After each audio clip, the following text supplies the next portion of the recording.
Welcome back to Sheeja's quick bites. ഇന്നത്തെ വീഡിയോയിൽ Kannur കോക്ടെയിലിൻ്റെ recipe കാണാം.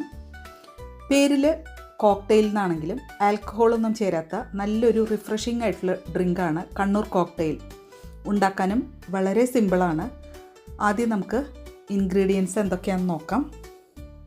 200 ഗ്രാം ക്യാരറ്റ് തൊലിയൊക്കെ മാറ്റി ചെറിയ പീസുകളാക്കി കട്ട് ചെയ്ത് വെള്ളമൊഴിച്ച് നന്നായിട്ട് വേവിച്ചെടുത്ത ക്യാരറ്റാണ് 1 കപ്പ് ഉണ്ടത്.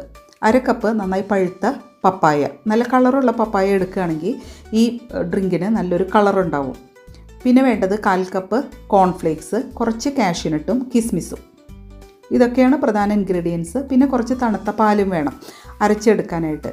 അപ്പോൾ നമുക്ക് മിക്സിയുടെ ജാറിലേക്ക് കുക്ക് ചെയ്ത ക്യാരറ്റ് 1 കപ്പ്, 1/2 കപ്പ് പപ്പായ പഴുത്തത്, പിന്നെ 1/2 ലിറ്റർ പാല് നന്നായി കാച്ചി ആറിയതിന് ശേഷം ഫ്രീസറിൽ വെച്ച് നന്നായിട്ട് തണുപ്പിച്ചെടുത്തതാണ്.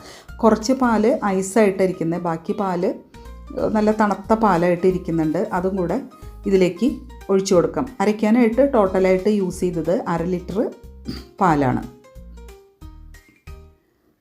ഇനി നന്നായിട്ട് അരച്ചെടുത്ത് കൊണ്ടുവരാം. നല്ല തണുത്ത പാല് ചേർക്കുമ്പോൾ നല്ല ക്രീമി ടെക്സ്ചറിലായിട്ട് കിട്ടും. ഈ ഡ്രിങ്കിനും നല്ലൊരു തണുപ്പുണ്ടാവും. ഇതിലേക്ക് ഒരു 3 സ്കൂപ്പ് വാനില ഐസ്ക്രീം ചേർക്കാം. മധുരത്തിനായിട്ട് ഒരു 1.5 ടേബിൾ സ്പൂൺ പഞ്ചസാരയും കൂടെ ചേർക്കുന്നുണ്ട്. 1.5 ടേബിൾ സ്പൂൺ പഞ്ചസാര ചേർക്കുമ്പോൾ പാകത്തിനുള്ള ഒരു മധുരേ കാണുള്ളൂ. പഞ്ചസാരയ്ക്ക് പകരം 1/4 കപ്പ് കണ്ടൻസ്ഡ് മിൽക്കും ചേർത്ത് ഈ ഡ്രിങ്ക് തയ്യാറാക്കാം. അപ്പോഴും നല്ല സ്വാദായിരിക്കും. അപ്പോൾ നമ്മുടെ ഡ്രിങ്ക് റെഡി ആയിട്ടുണ്ട്. ഈ ഡ്രിങ്കിൽ ഡയറക്റ്റായിട്ട് കോൺഫ്ലേക്സും നട്ട്സൊക്കെ ചേർക്കാം. ഞാനിവിടെ ഒരു ടോൾ ഗ്ലാസ് എടുത്തിട്ട് ഒരു ലെയർ കോൺഫ്ലേക്സ്, പിന്നെ അടുത്ത ലെയർ നട്ട്സ്, പിന്നത്തെ ലെയർ കിസ്മിസ്, അങ്ങനെ ഓൾട്ടർനേറ്റീവായിട്ട് കോൺഫ്ലേക്സും നട്ട്സും കിസ്മിസും ഒരു ഗ്ലാസിൻ്റെ പകുതി ഭാഗം ആഡ് ചെയ്തിട്ട് അതിലേക്ക് തയ്യാറാക്കിയ ജ്യൂസ് ഒഴിച്ചു കൊടുക്കുകയാണ് ചെയ്യുന്നത്. എപ്പോഴും സെർവ് ചെയ്യാൻ സമയത്ത് കോൺഫ്ലേക്സും നട്ട്സും ഇട്ട് കൊടുക്കുന്നതാണ് നല്ലത്. നേരത്തെ നമ്മൾ ഇട്ട് മിക്സ് ചെയ്ത് വെക്കുകയാണെങ്കിൽ ഈ നട്ട്സിൻ്റെയും കോൺഫ്ലേക്സിൻ്റെയൊക്കെ ക്രിസ്പിനെസ് പോകും.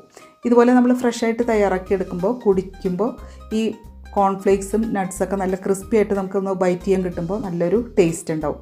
നമ്മൾ ഇങ്ങനെ പുറത്തു പോയി ക്ഷീണിച്ച് വരുന്ന സമയത്തും അതുപോലെ സ്കൂളിൽ നിന്നും ഓഫീസിൽ നിന്നൊക്കെ വരുന്ന സമയത്ത് ഇതൊരു ഗ്ലാസ് ഉണ്ടാക്കി കുടിച്ചാൽ നമ്മുടെ ക്ഷീണവും ദാഹവും വിശപ്പൊക്കെ മാറും. കഴിക്കാനും നല്ല ടേസ്റ്റി ആയിട്ടുള്ള നല്ലൊരു റിഫ്രഷിങ് ഡ്രിങ്കാണ്. ഞാൻ ഈ അടുത്തിടെയാണ് ഈ കണ്ണൂർ കോക്ടെയിൽ ആദ്യമായിട്ട് ഉണ്ടാക്കി നോക്കിയത്.